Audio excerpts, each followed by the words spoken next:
नमस्कार। आज की कहानी का नाम है ब्रूनो। आंसू।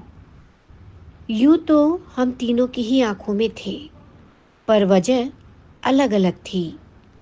मैं परेशान था कि जाने मेरे नसीब में और क्या है। उस शाम स्कूटी पर बैठे हुए जब भी कोई गड्ढा आता सड़क पर, तो वो मुझे हिफाजत से पकड़ लेता, पुचकारता और वैभव से कहता, भाई धीरे चला ना।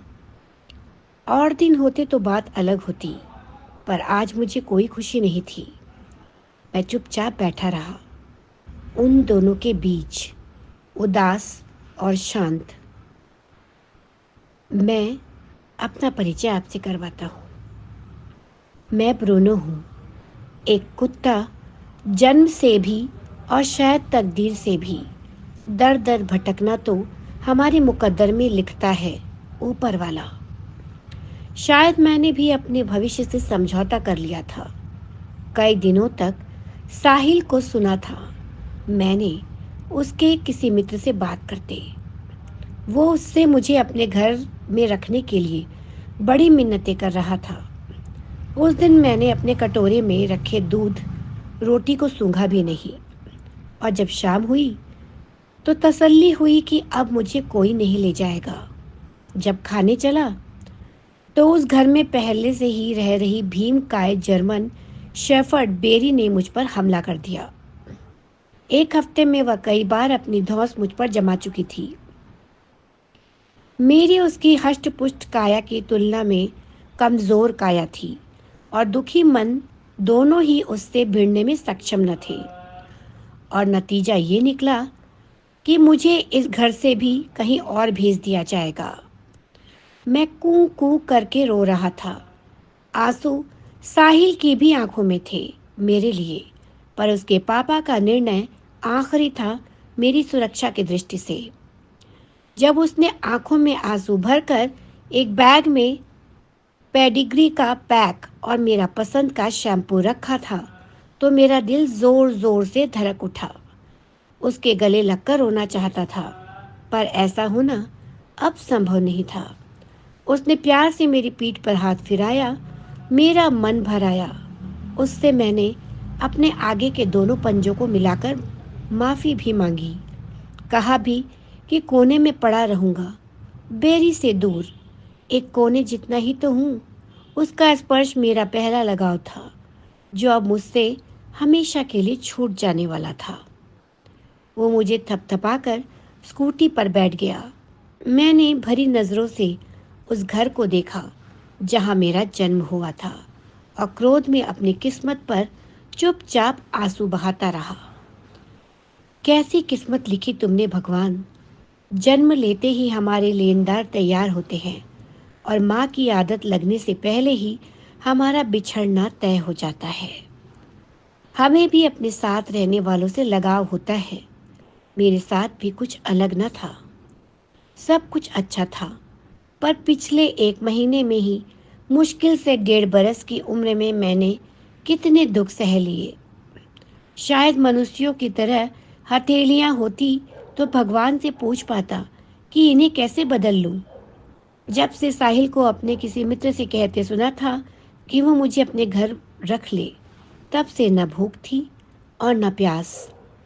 15 दिनों के अंदर ही दोबारा मैं एक बार बुरी तरह फिर सहम गया था। काश काश ईश्वर ने खूबसूरती देते समय थोड़ा समय मेरी किस्मत को भी दे दिया होता। हल्के भूरे और सुनहरे फर के साथ कल्चर्ड पामेरियन की ब्रीड मेरी विशेषता थी। गूगल पर मेरी ऊंची कीमत भी थी। जब वह अपने मित्र को गर्व से बता रहा था तो मैंने सुना था, पर मेरे दिल को बुरी तरह ठेस लग चुकी थी। सबसे बदसूरत लिखी थी मेरी किस्मत भगवान ने। ये तीसरा घर था जहां मुझे भेजा जा रहा था। मैं साहिल से बेहद नाराज था। मैंने अपनी आंखें उसकी गोद में खोली थी। वो मुझे दिन भर खिलौने सा उठाए फिरता, फोटोशूट भी किया था, और मेरे भूरे सुनहरे रंग के लिए ही मुझे नाम दिया ब्रूनो। जब थोड़ा बड़ा हुआ तो फिर उसने मुझे अपनी नानी को दिया, जो बड़े घर में अकेले रहती थी। और मैं बन गया उनके अकेलेपन का साथी। मुझे नानी की बड़ी याद आई। मुझे बहुत प्यार करती थी। कभी कभी मेरे घर गंदा करने पर डंडे से डराती भी थी। मैंने भी उनके बुढ़ापे का ध्यान करते हुए जल्दी ही उनकी बताई अच्छी आदतें सीख ली। जब वो पूजा करती तो पास बैठता उनके। वो कहती थी, भगवान सब अच्छा करते हैं, और मैं भी उन्हें आगे के अपने दोनों पंजे जोड़कर प्रणाम करता और उन्हीं के पास सोता भी। एक दिन नानी सोई तो उठी ही नहीं। मुझे 3 दिन के लिए कमरे में बंद कर दिया गया और सब नानी को ले गए। उफ, वो डर मेरे मन से नहीं जा रहा था। मैं बहुत रोया। तब तक साहिल अपने मित्र के घर पहुंच चुका था। वो अपने मित्र से कह रहा था, इसे अकेला मत छोड़ना, और रो पड़ा। मैंने इसका कॉलर भी नहीं निकाला है। उसके लिए अपने लिए लाए उपहार देखकर भी मैं अपने नए घर में छत पर चला गया। वो बैठा रहा। उस घर में मैं मम्मी के पास छुप गया।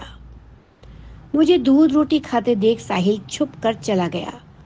मुझसे मैं भी उसकी याद करते हुए मम्मी से थोड़ी दूर उन्हें देखते हुए सो गया। अगले दिन पूजा घर में नानी जैसी सुगंध थी, और उधर दादी माँ भी थी, जिन्हें मैंने बहुत प्यार किया। पापा भी मिले, जो थोड़े से खफा थे, पर साहिल की आखिरी बात मैं भूल नहीं पाया था कि जया, मेरे ब्रूनो को अकेले मत छोड़ना, नानी की आखिरी निशानी है। साहिल फोन पर मेरे हाल चाल लेता। मेरा गुस्सा उसके मुझे छोड़े जाने के प्रति कम होने लगा। वो एक भरा पूरा परिवार था जहाँ साहिल मुझे छोड़ गया था। उसका निर्णय अब मुझे अच्छा लग रहा था। सर्दियों में प्याज लहसुन न खाने वाले पापा मुझे बाजार से अंडा भी खिलाते, बीमारी में मेरा ध्यान रखते। एक दिन सुना साहिल मुझे याद करता है, मिलना चाहता है। मेरा मन भी रोष से भर गया कि आओ तुम्हें दिखा दूंगा कि मैं तुम्हें याद नहीं करता। इतना सुनते ही पापा ने सख्ती से मना कर दिया। उन्हें डर था कि कहीं मैं चला न जाऊं। पापा को भी मुझसे प्यार जो हो गया था। फिर सुना कि साहिल अपने मित्र को मेरा ख्याल रखने के लिए धन्यवाद कर रहा था, क्योंकि मैं उसकी नानी की भी आखिरी याद था। मुझे अब साहिल ठीक लगने लगा। एक बच्चा अपने पापा के खिलाफ किस तरह जा पाता मेरे लिए। उसने अलग होकर भी मेरे लिए कितना कुछ अच्छा किया था, कितना अच्छा घर चुना था मेरे लिए। मैं अब साहिल को याद कर धन्यवाद कहता कि उसने जो भी किया मेरे भले के लिए ही तो किया। अब मुझे उस पर गुस्सा नहीं आता था। उसकी मजबूरी, उसकी मेरे लिए फिक्र थी, अब मुझे समझ में आने लगा था। उसने बड़ी सोच विचार के बाद मुझे यहाँ भेजा था। अब मैं भी उसका इंतज़ार करने लगा। फिर महीनों बाद एक रात वो आया मुझसे मिलने। मैं उसी लगाव से उसकी गोद में चला गया। हम दोनों ही रोए। जब वो वापस जाने लगा, मैं भरी आंखों के साथ उसे चुपचाप खड़ा देखता रहा, बिना उसका पीछा किए। अपने उस घर में आ गया जो उसने मेरे लिए चुना था, ब्रूनो का घर। ये कहानी आपको कैसी लगी हमें कमेंट बॉक्स में लिखकर अवश्य बताएं, क्योंकि ये कहानी बहुत ही हृदय स्पर्शी कहानी है और एक मूक प्राणी की कहानी है, जिसे हम अक्सर घर में रखते तो हैं, लेकिन उसकी भावनाओं का ध्यान कुछ लोग ही रख पाते हैं। चलूँगी, आपसे फिर मिलूँगी, अनुमति लूँगी, फिर से आपके सामने उपस्थित हो जाऊँगी कोई अन्य दिलचस्प या हृदय स्पर्शी कहानी लेकर। तब तक के लिए नमस्कार।